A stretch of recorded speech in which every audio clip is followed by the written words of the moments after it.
ज़िंदगी में संघर्ष तो हमेशा ही चलते रहे हैं, लेकिन इस दौर में खुद पर भरोसा रखें तो सब आसान हो जाता है।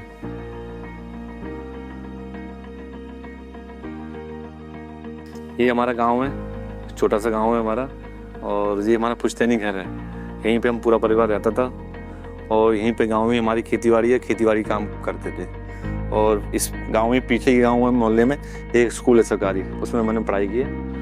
लगभग 14-15 साल की एज होगी मेरी, तो फिर मैं ग्वालियर गया। मेरे कजन रहते हैं वहाँ पे, तो वो हॉटलाइन में ही जॉब करते थे, तो उन्होंने मुझे जॉब लगवाया हॉटलाइन में। हॉटलाइन में लगभग अच्छा काम कर रहा था। लगभग 1.5 से 2 साल मैंने उसमें काम किया, तो किसी कारणवश वो क्लोज हुए।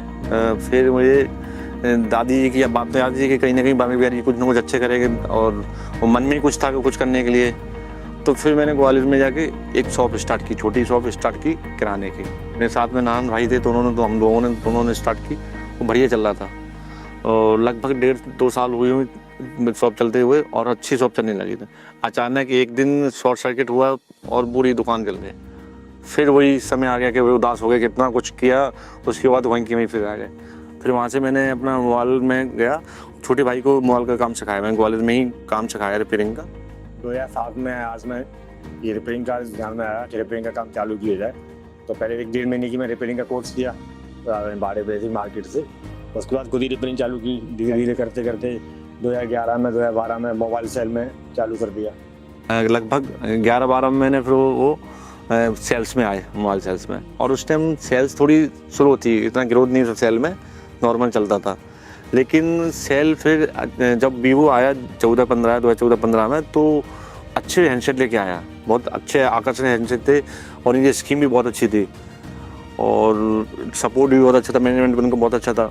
तो फिर मैंने वहाँ पे स्टार्ट किए। तो फिर गोली बंदर पे आके एक शॉप सेल्स की चालू कर दी। वहाँ पे सेल्स की चालू की, तो फिर अच्छा चलता रहा। कंपनी का सपोर्ट था, वीवो कंपनी का, बढ़िया हैंडसेट थे उनके, बहुत बढ़िया, कस्टमर को भी बहुत पसंद आने लगे।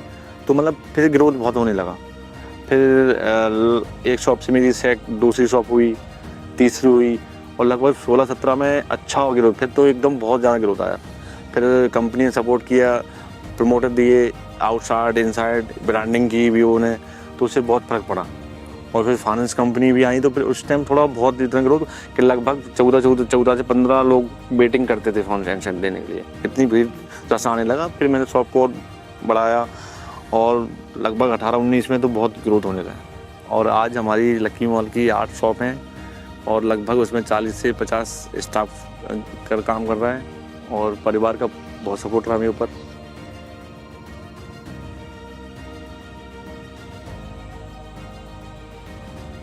तो मेरी वाइफ ने बहुत सपोर्ट किया मुझे।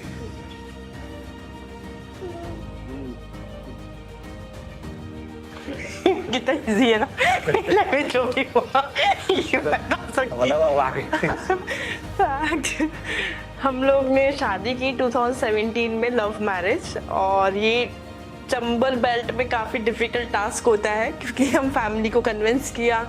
उसके बाद काफ़ी डिफ़िकल्टीज आई, बट हाँ, we got married and we are happily living after. और उसके बाद हम सेटल्ड अच्छे, ये अपने बिजनेस में बिजी हो गए हैं, मैं बच्चों के साथ हूँ। इन बीच में टाइम नहीं मिलता है हम लोगों को कि हम टाइम स्पेंड कर सके, पर उसमें वीवो का काफ़ी स्पेशल थैंक्स टू वीवो कि वो फैमिली के लिए सोचती है। और उन्होंने कपल ट्रिप्स दी, जो कि मेरी फर्स्ट इंटरनेशनल कपल ट्रिप थी मलेशिया के लिए।